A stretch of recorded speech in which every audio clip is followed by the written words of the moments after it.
भीष्म पितामह के पंचजन्य स्वर्ण तीर कौन से थे? जैसा मित्रों, मैं नीतू पांडे यूट्यूब चैनल पर आप सबका स्वागत करती हूँ। महाभारत के युद्ध की जब घोषणा हुई थी तब सब अपने अपने युद्ध को जीतने का तरीका ढूंढने लगे। सभी ये बात सोचने लगे कि ऐसा कौन सा उपाय किया जाए कि युद्ध का निर्णय स्वयं यानी खुद के पक्ष में हो।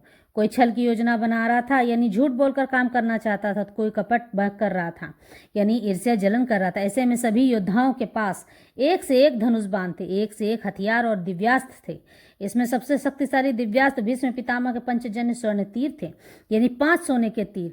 इन तीरों की साधारण तरीके से व्याख्या नहीं की जा सकती है, क्योंकि पंचजन्य स्वर्ण तीर अभेद थे, यानी जो अपने लक्ष्य को भेद कर ही वापस आए। इसी अभेद तीर की सहायता से भीष्म पितामह ने बड़े से बड़ा युद्ध जीता था और हस्तिनापुर को शक्तिशाली राज्य स्थापित किया था।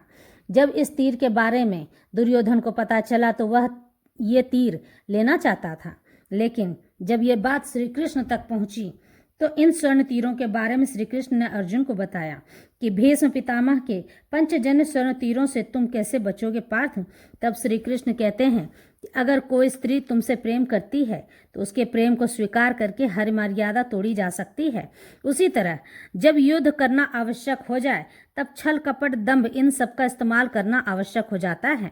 प्रेम केवल तुम्हारे लिए होता है, लेकिन हे पार्थ, युद्ध तो सबके हित के लिए होता है। इसमें अगर उचित और अनुचित देखोगे तो युद्ध में हार होगी। इसलिए जीतने के लिए तुम्हें भीष्म पितामह के उन पंचजन्य स्वर्ण तीरों को चुराना ही होगा। तब अर्जुन ने श्री कृष्ण की बात मानकर उन तीरों को चुरा लिया था। इस तरह से पंचजन्य तीर की